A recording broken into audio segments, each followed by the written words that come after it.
السلام علیکم، میں ہوں آصف فروخی اور وبا کے دنوں میں ادبی تحریروں کی تلاش کا میرا سلسلہ جاری ہے۔ آج اس سلسلے میں جو تحریر میں پیش کر رہا ہوں اس کا نام ہے وبا کے دنوں میں جرم و سزا کے خواب۔ وبا کے دنوں میں جرم و سزا کے خواب۔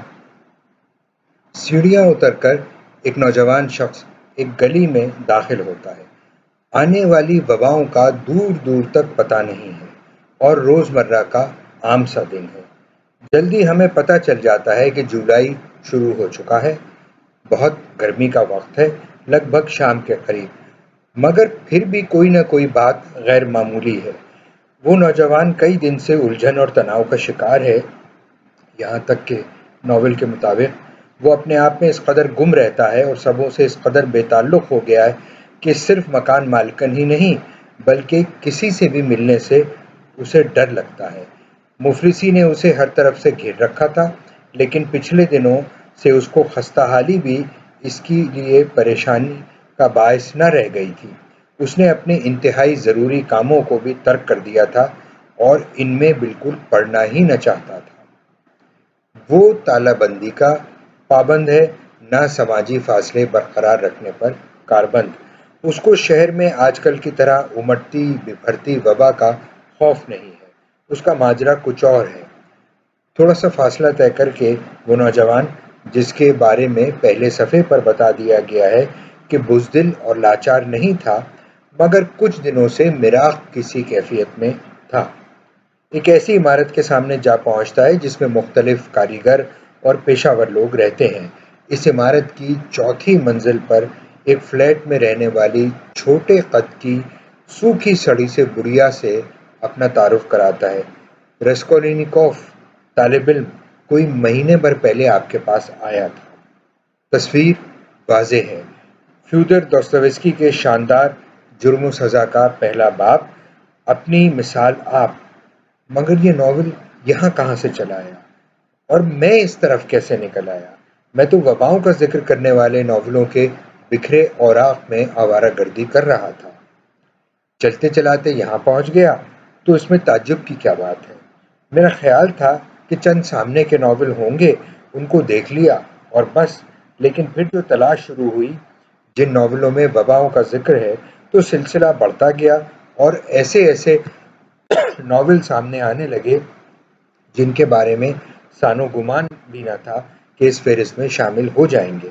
اب تو شک ہونے لگا کہ زیادہ تر بڑے ناولوں میں یہ شک بھی کہیں نہ کہیں سے موجود ہے۔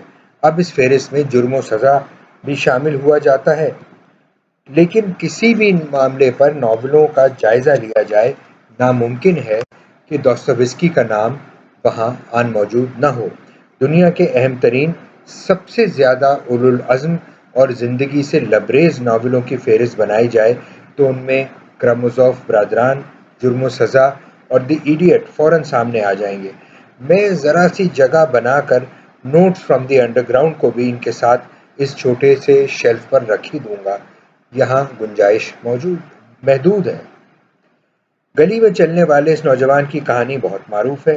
ہر طرف سے راستے بند پا کر وہ اس بوڑھی عورت کو قتل کر بیٹھتا ہے کہ اس کی رقم حاصل کر سکے، اور اس کے بعد اپنے جرم پر شرمندگی، پشیمانی کا شکار ہو کر اذیت اٹھائے جاتا ہے، اور جب اقبال جرم کے بعد سزا پا کر سائبیریا بھیج دیا جاتا ہے تو تیز بخار کی سرسامی کیفیت میں ایک خواب دہراتا ہے جس میں اس نے جراثیم کے ذریعے پھیلنے والی ہلاکت خیز بیماری سے نڈھال دنیا کو دیکھا۔ اتنے ضخیم بیانیے میں ایک آدھ صفحے پر مشتمل یہ خواب، جو اختصار کے باوجود وبا کا حال بیان کرنے والے ناولوں کے درمیان جرم و سزا کی یاد دلا دیتا ہے، ایک انمٹ یاد کے نقوش۔ کتابوں کے ڈھیر میں جرم و سزا اٹھا لیتا ہوں۔ میرے پاس رادوگا اشاعت گھر ماسکو کا شائع کردہ تقی حیدر کا ترجمہ ہے۔ ماسکو سے کبھی چھپنے والی یہ اردو کتابیں اب کمیاب ہیں۔ صفحے پلٹتے ہوئے میں اس خواب تک جا پہنچتا ہوں۔ وہ اسپتال میں روزوں کے آخری دنوں سے ایسٹر تک رہا۔ جب اس کی طبیعت ٹھیک ہو گئی تو اسے اپنے ان دنوں کے خواب یاد آ گئے جو اس نے بخار اور سرسامی حالت میں پڑے پڑے دیکھے تھے۔ بیماری میں اسے خواب کی طرح دکھائی دیتا کہ ساری دنیا کسی بھیانک نادیدہ ناشنیدہ طاعون کا شکار بنا دیا گیا ہے جو ایشیا کی گہرائیوں سے یورپ پر نازل ہوا ہے۔ سوائے بہت ہی تھوڑے سے چند برگزیدہ لوگوں کے سب کو تباہ ہو جانا تھا۔ کچھ نئی قسم کے جراثیم نمودار ہو گئے تھے جو لوگوں کے جسموں پر حملے کرتے تھے، لیکن یہ جراثیم روحیں تھیں جو عقل اور مرضی کی مالک تھیں۔ جن لوگوں پر یہ حملے کرتی وہ فوراً ہی غضبناک اور پاگل ہو جاتے، لیکن لوگوں نے کبھی خود کو اتنا دانشمند اور غیر متزلزل طور پر برحق نہ سمجھا تھا جتنا یہ بیمار لوگ سمجھتے تھے۔ لوگوں نے اپنے فیصلوں کو، اپنے سائنسی نتیجوں کو، اپنے اخلاقی عقیدوں اور اصولوں کو کبھی اتنا غیر متزلزل نہ سمجھا تھا۔ پوری پوری بستیاں، پورے پورے شہر بیمار تھے اور پاگل تھے۔ اس طرح صفحہ ڈیڑھ صفحہ کہ میں اپنے آپ کو اسے دوبارہ سے بارہ پڑھنے سے روک نہیں سکتا، جیسے یہ پیغمبرانہ کیفیت کے حامل الفاظ ہیں جو آج کے دور پر پوری طرح صادق آتے ہیں۔ میں اس کیفیت سے باہر نکل نہیں پاتا۔ اتنے میں باریک باریک غبار ان صفحات سے اٹھ کر چاروں طرف پھیلنے لگتا ہے اور مجھے اپنے پیچھے سے ایک مانوس کھنکدار ہنسی سنائی دیتی ہے۔ دفتن احساس ہوتا ہے کہ میں بھلائے نہیں بھول سکتا کہ وبائی بیماری کے اس خواب کی طرف میری توجہ دلائی تھی فہمیدہ ریاض نے، معروف شاعرہ اور میرے لیے مشفق و مہربان ہستی، جب وہ خود ایسی بیماری میں مبتلا ہو گئی تھی جو وبائی نہیں تھی مگر جان لیوا ثابت ہوئی۔ اس بیماری نے ان کا آنا جانا، لوگوں سے ملنا محدود کر دیا تھا اور وہ ایک اور طرح کے آئسولیشن کی پابند ہو گئی تھی۔ مگر کوئی اور ساتھ ہو نہ ہو، فہمیدہ ریاض کا اپنے ساتھ مکالمہ جاری رہا کرتا۔ دیکھو بھائی، اب میرے پاس وقت کم رہ گیا ہے۔ ایک دن انہوں نے مجھ سے کہا تو میں نے سوچا داستویسکی کو دوبارہ پڑھ لوں۔ انہوں نے یہ طے کیا اور اس طرح پڑھنا شروع کر دیا کہ ایک موٹے سے رجسٹر میں ساتھ ہی ساتھ اپنے تاثرات بھی لکھتی جاتی تھیں، کسی بھی حیت کی پابندی سے آزاد، بکھرے ہوئے اور ادھورے مگر غیر معمولی بصیرت کے حامل۔ پھر ایک دن انہوں نے عنوان قائم کیا بیماری کی تحریریں، اور وہ رجسٹر میرے حوالے کر دیا۔ یہ مقالہ اسی عنوان کے تحت جون 2018 میں دنیا زاد میں شائع ہوا۔ اس دوران میں نے کئی بار ان کے ازمولال کو دیکھ کر کہا تھا ایسا ہی ہے تو گوگول اور چیخوف کو پڑھ کر دیکھ لیں، مگر وہ داستویسکی سے پوری طرح پیوستہ تھیں اور اس سے الگ ہونے سے صاف انکار کر دیتی تھیں۔ زندگی بھر ساتھ رہیں اور آخر یہ کتابیں آخری وقت تک ان کے پلنگ کے سرہانے موجود رہتی تھیں۔ ان کی ضروریات جہاں تک سمٹ کر رہ گئی تھی۔ جولائی 2017 کے نوٹس میں انہوں نے کہا شاید کوئی پچھلا جنم تھا جب میں نے جرم و سزا ناول پڑھا تھا۔ کہانی کا مبہم سا خاکہ مجھے یاد تھا، لیکن اس وقت میں نے اسے انسانی نفسیات کا ایک مطالعہ نہیں سمجھا تھا۔ میرا خیال تھا کہ یہ ناول انسانی ضمیر کی پرجوش آواز کے بارے میں ہے۔ وہ ناول سے تعارف کے بارے میں لکھتی ہیں میں خود اس وقت 18-19 برس کی تھی۔ دوسرے یہ کہ میں نے داستویسکی کو مغربی دنیا کا سب سے بڑا ادیب نہیں سمجھا تھا، یہ میں جانتی ہی نہیں تھی۔ اس کے بعد مختلف عنوانات کے تحت اپنے تاثرات قلم بند کرتی جاتی تھیں، گویا اپنی یادداشت کے لیے لکھ رہی ہیں۔ ناول کے کردار، داستویسکی کی عیسائیت، کتاب پڑھنے کے دوران رو پڑنے کا اعتراف۔ اسی دوران وہ ایک عنوان قائم کرتی ہیں سائبیریا میں رسکولنیکوف کا خواب، اور اس کے ذیل میں لکھتی ہیں پولیس کے سامنے اعتراف جرم کے بعد سزا کے طور پہ رسکولنیکوف کو سائبیریا بھیج دیا جاتا ہے۔ وہاں وہ خواب دیکھتا ہے کہ دنیا بھر میں ایک نیا مرض پھیل گیا ہے، لوگ پاگل ہو گئے ہیں اور بھاری تعداد میں ایک دوسرے کو قتل کرنے لگے ہیں۔ ان کی سمجھ میں کچھ نہیں آ رہا کہ کیا اچھا ہے اور کیا برا۔ اس پر کسی کا کسی دوسرے سے اتفاق نہیں ہے۔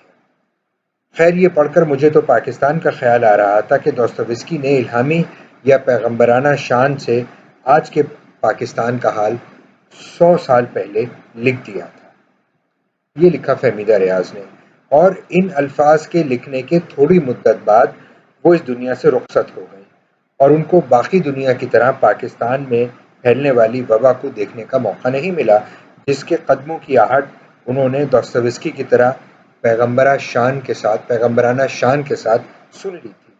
بیماری کی تباہ کاری اور ہلاکت اپنی جگہ، لیکن تمام لوگ اپنے آپ کو برملا طور پر صحیح، دوسروں کو غلط سمجھنے پر تلے بیٹھے ہیں اور اپنی بات پر اصرار کرنے، اسے صحیح ثابت کرنے کے لیے گشت و خون سے دریغ نہیں کرتے۔ ہماری یہ وبا کووڈ-19 سے بھی زیادہ تباہ کن ہے۔ ہم رسکولنیکوف کے خواب میں زندگی کا عرصہ گزار رہے ہیں۔ جراثیم کی پیدا کردہ بیماری ایک طرح کا محرک یا سٹیمولس بن گئی ہے، جس سے معاشرے میں پھیلی ہوئی زیادہ خوفناک اصلی بیماری نمایاں ہو جاتی ہے۔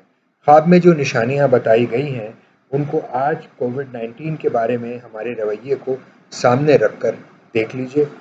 تالہ بندی کی پابندی توڑ کر اور دوسروں کے لیے ممکنہ خطروں کو نظر انداز کر کے اپنی منافع خوری پر توجہ، ادھر ادھر سے سن کر اول جلول نتیجے نکال لینے اور ان کو ہر ایرے غیرے تک پہنچا پھرنا، اپنی بات کو صحیح سمجھنا، اپنے آپ کو ہر خطرے سے محفوظ سمجھ کر بے مقصد گھومتے پھرنا، خطرے کے نشانات اور دوسروں کی تکلیف کو جاننے سے انکار کر دینا، اپنے علم پر بے جان ناز۔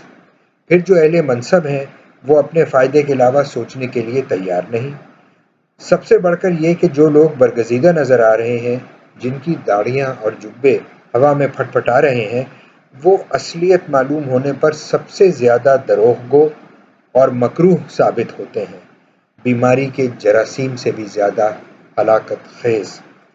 دوستویسکی کو پڑھ پڑھ کر فہمیدہ ریاض نے بتا دیا تھا کہ آگے چل کر کیا ہوگا، ہم کیا دیکھنے والے ہیں، سو آج ہم تباہ کاری کا وہ منظر دیکھ رہے ہیں۔